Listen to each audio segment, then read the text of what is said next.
ಬೆಂಗಳೂರಿನಲ್ಲಿ ಒಬ್ಬ ಪೊಲೀಸ್ ವಿರುದ್ಧ ಕಳ್ಳತನದ ಆರೋಪಿಯ ಲಕ್ಷಾಂತರ ಹಣವನ್ನೇ ಪೊಲೀಸ್ ಎಗರಿಸಿರುವಂತಹ ಘಟನೆ. ಹೆಡ್ ಕಾನ್ಸ್ಟೇಬಲ್ ಜಬೀವುಲ್ಲಾ ವಿರುದ್ಧ ಈ ಆರೋಪ ಕೇಳಿ ಬರ್ತಾ ಇದೆ.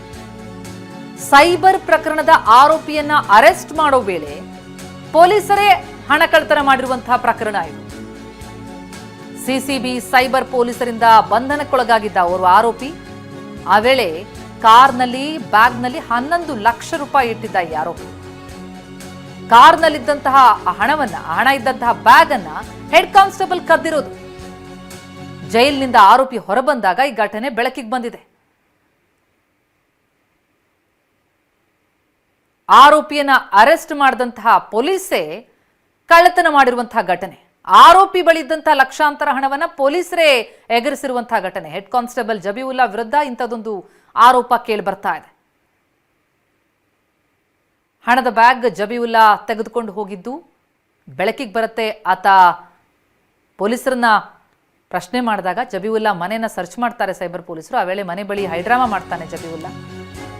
ಆತನ ಬಳಿ ಹಣ ಇರೋದು ಗೊತ್ತಾಗತ್ತೆ.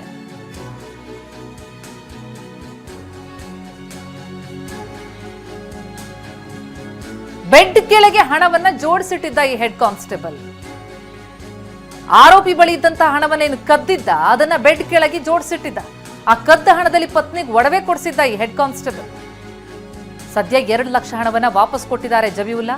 ಉಳಿದ ಹಣ ವಾಪಸ್ ಕೊಡುವಂತೆ ಪೊಲೀಸರು ತಾಕೀತು ಮಾಡಿದ್ದಾರೆ. ಘಟನೆ ಬಗ್ಗೆ ಮೇಲಾಧಿಕಾರಿಗಳಿಗೆ ಮಾಹಿತಿ ಕೂಡ ನೀಡಿದ್ದಾರೆ ಪೊಲೀಸರು. ಬೇಲಿಯೇ ಎದ್ದು ಹೊಲಮೈದಂತೆ ಇದು. ಹಣ ಕದ್ದ ಆರೋಪಿಯನ್ನ ಅರೆಸ್ಟ್ ಮಾಡೋದಕ್ಕೆ ಹೋದಾಗ ಆತನ ಬಳಿದ್ದ ಹಣವನ್ನ ಪೊಲೀಸರೇ ಕದಿತಾರೆ ಅಂತಂದ್ರೆ ಲೆಕ್ಕ ಹಾಕಿ. ಹೆಡ್ ಕಾನ್ಸ್ಟೇಬಲ್ ಜಬೀವುಲ್ಲಾ ವಿರುದ್ಧ ಇಂಥದೊಂದು ಆರೋಪ ಕೇಳಿ ಬಂದಿದೆ.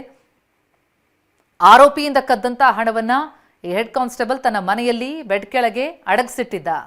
ಆ ಹಣದಲ್ಲೇ ಸ್ವಲ್ಪ ಹಣದಲ್ಲಿ ಪತ್ನಿಗೆ ಒಡವೆ ಕೂಡ ಕೊಡಿಸಿದ್ದ ಅನ್ನುವಂಥದ್ದು ಈಗ ಸಿಗ್ತಾ ಇರುವಂತಹ ಮಾಹಿತಿ. ಸುಮಾರು 11 ಲಕ್ಷ ಬ್ಯಾಗ್ನಲ್ಲಿ ಇಟ್ಟಿರ್ತಾನೆ ಆರೋಪಿ ಹಣವನ್ನ. ಆ ಹಣವನ್ನ ಕದ್ದಿದ್ದ ಈ ಕಾನ್ಸ್ಟೇಬಲ್.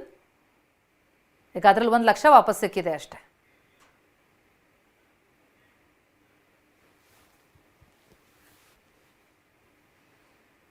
ಸಿಡಿಲು ಬಡಿದು ಚಿಂದಿಯಾಗಿದೆ ಅಕೇಶಿಯಾ ಮರ. ಬೆಳ್ತಂಗಡಿಯ ಪಡಂಗಡಿ ಎಂಬಲ್ಲಿ ನಿನ್ನೆ ಸಂಜೆ ನಡೆದಂತಹ ಘಟನೆ ಇದು. ನಿನ್ನೆ ಸಂಜೆ ಗುಡುಗು ಸಿಡಿಲಿನೊಂದಿಗೆ ಅಕಾಲಿಕ ಮಳೆ ಸುರಿತು. ಪಡಂಗಡಿ ಗ್ರಾಮದ ಮಲ್ಲಜಿಯಲ್ಲಿ ಅಕೇಶಿಯಾ ಮರ ಛಿದ್ರ ಆಗಿದೆ. ಸಿಡಿಲಿಗೆ 20 ಅಡಿ ಎತ್ತರದ ಅಕೇಶಿಯಾ ಮರ ಸಂಪೂರ್ಣ ಛಿದ್ರ. ನೋಡಿ, ದೃಶ್ಯಗಳು ನೋಡ್ತಾ ಇದ್ದೀವಿ. ಸಿಡಿಲು ಬಡದಂಥ ಪರಿಣಾಮ ಈ ಮರ ಛಿದ್ರ ಆಗಿರೋದು. 20 ಅಡಿ ಎತ್ತರದ ಅಕೇಶಿಯಾ ಮರ ಸಂಪೂರ್ಣ ಛಿದ್ರ ಆಗಿದೆ. ಸಿಡಿಲು ಬಡಿಯೋ ಹೊತ್ತಲ್ಲಿ ಆ ಸಂದರ್ಭದಲ್ಲಿ ಮರದ ಬಳಿ ಇದ್ರೆ ಜೀವಹಾನಿ ಆಗತ್ತೆ ಅಂತ ಹೇಳ್ತಾರೆ. ಇದೇ ಕಾರಣಕ್ಕಾಗಿ. ಯಾಕಂದ್ರೆ ಇಲ್ಲಿ ನೋಡಿ, ಅಕೇಶಿಯಾ ಮರ ಛಿದ್ರ ಆಗಿದೆ.